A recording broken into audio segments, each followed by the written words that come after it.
Hello guys, তো আজকে হলো পঞ্চমী। আজকে আমরা লোকাল ঠাকুর দেখতে বেরোচ্ছি।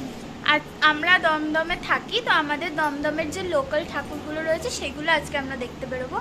তো যদি ঠাকুরগুলো দেখতে হয় আমাদের সাথে টিউনড থাকুন। দেন আমরা বেরিয়ে পড়লাম। একটা টোটো রেন্ট নিয়েছিলাম, যেটা 250 রুপিস পার আওয়ার চার্জ করেছিল।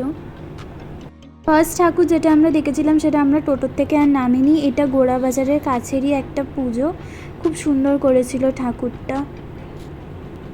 এখানে ঠাকুরের মাথার উপর যে ক্রাউনটা ছিল সেইটা নিয়েই আমার মা দিদা কমেন্ট করছে, কারণ ওটা খুব সুন্দর দেখতে ছিল। তারপরে চলে গেলাম সেন্ট্রাল জেলের কাছে একটা ঠাকুরের প্যান্ডেলে। ওটাতেও নামতে লাগেনি, কারণ ওটা টোটোর থেকেই দেখা যাচ্ছিল। এটাও খুব সুন্দর করেছিল। এটা সেন্ট্রাল জেলের কাছেরই আরও একটা পুজো। এটা তখনও পুরোপুরি কমপ্লিট হয়নি যখন আমরা গেছিলাম, এখনও চলছে কাজ, কিন্তু ঠাকুরটা খুবই সুন্দর এনেছিল। এটা মলপল্লির কাছে একটা পুজো। এখানে আমি আর মা দেখো একটুখানি ক্যামেরাতে পোজ মারছিলাম হাঁটতে হাঁটতে।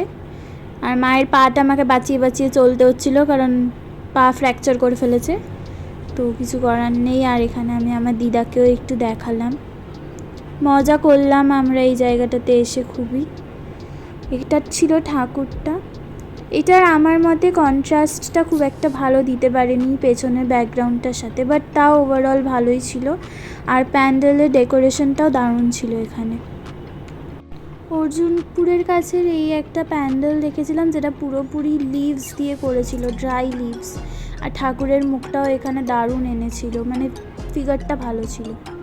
অনেস্টলি এই একটা প্যান্ডেল যেটা খুবই ডিসহার্টনিং ছিল, কারণ এখানে আমরা কিছু থিমই বুঝতে পারিনি, কী দেখাতে চেয়েছে কী বলতে চেয়েছে কিছুই জানি না। এখানে কিছু এনাক্টমেন্টও চলছিল, যেটা হঠাৎ করে এসে আমরা বুঝতেও পারিনি।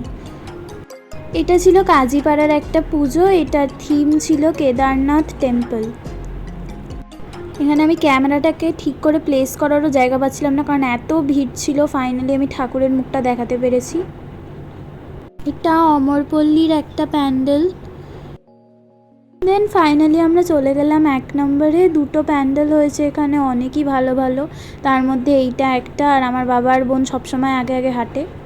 এটা ছিল সামথিং রবীন্দ্রনাথ ঠাকুরের উপরই বেস করা। পুরো রবীন্দ্রনাথ ঠাকুরের লাইন্স, কবিতার সব কিছু এইখানেতে লেখা ছিল। ঠাকুরটাও ভালোই করেছিল। এখানে জুম করেও আমি দেখালাম এখানে ঠাকুরের পুরো প্রতিমাটা। এটাও আরেকটা পুজো 1 নম্বরের কাছে। এটার থিমটাও ভালো ছিল, এটা পুরো নিউজ পেপার ডেকোরেটেড একটা থিম ছিল।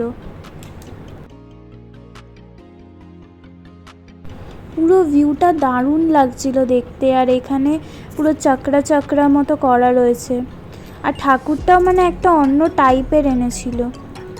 এটা আমাদের বাড়ির কাছে সাহেব বাগান বলে একটা প্লেস। এটাও আন্ডার কনস্ট্রাকশন, পুরোপুরি কাজ শেষ হয়নি, জানি না কেন, তবে পুজো তো স্টার্টই হয়ে গেল।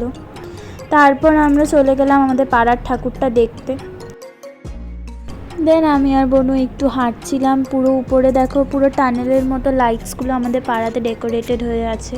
পেছনে আমার বাবা হাঁটছে। আর এই জায়গাটা দেখো পুরোপুরি আমি দেখালাম কিভাবে লাইটটা ডেকোরেটেড করা ছিল।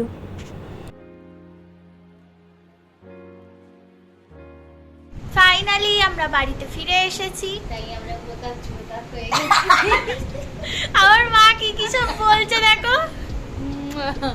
এই যে চুলগুলো এরকম এরকম চুড়ো কাকা ঝুড়ো কাকা, আর ওকে পুরো ঝুড়ো কাকা চলে যাচ্ছে। আমার মা চলেও গেল। কি আমরা পাগল হয়ে গেছি। ফিরে এসে আমাদের সবার পা হাত পা ব্যথা করছে। আর তার উপর আমার মায়ের পা দেখো কোথায় গেল। এই যে বোন ফ্র্যাকচার করে ফেলেছে। আমি না, আরে বোন মানে হাড় হাড়। উফ বাবা, তারও তোমাদেরকে একটা ইন্টারেস্টিং জিনিস দেখাই। এই ঠাকুরের সিংহাসনগুলো আমরা রিসেন্টলি কিনেছি, নবরাত্রি স্টার্ট হওয়ার দিনই কিনেছি।